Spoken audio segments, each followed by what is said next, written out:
Hi guys, I'm back home so I can record some more videos for you, but I'm starting with the lazy ones so I can get back in shape. I noticed while I was gone I received my OAK-D Wi-Fi kit, so I thought I would just unpack it for you and share the experience and first thoughts. So while you watch me unpack the actual box, I want to use the chance and thank you all for the comments, support and engagement both below my videos and in Discord.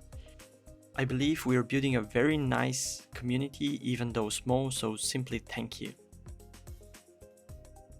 As we can see, OpenAI have done a great job at using minimal packaging, and of course, when you open the actual box, you get their business card and the actual sticker. This time though, they haven't given me any casting, which you see in a minute, as with the other oak, which is a bit unfortunate for me, but it is what it is.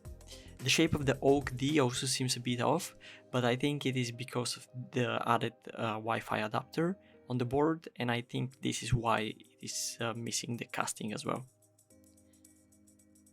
And here is the surprise, I have a micro USB cable, so at first I was very shocked and to be fair disappointed, but it was a brief moment. So I just saw the USB-C shortly afterwards, so they are giving me just an alternative, which is I guess cool. The charger is universal with swappable plugs, as you can see, compatible with I think worldwide plugs.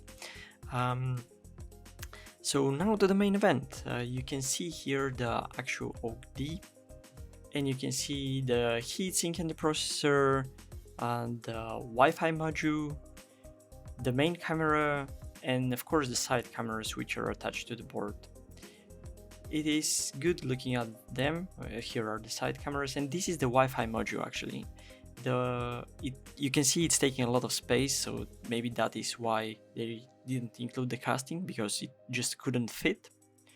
There are a bit of extra sockets, which I'm showing one by one, as well as some expansion slots, which is also nice to see, because these can easily be incorporated in some cool Raspberry Pi or Arduino project, or why not both. And you can see as well the power plug there also. This is one of the expansion slots for where you can put, I think, a fan or something like this, and this is also an expansion slot right there. So this is pretty much it in terms of this video. I just wanted to show it to you and unpack it with you, share the experience, and thank you all for watching. I have some cool videos about TensorFlow and using these devices coming soon, but I will first share with you my VR journey, and because I recently bought a VR set.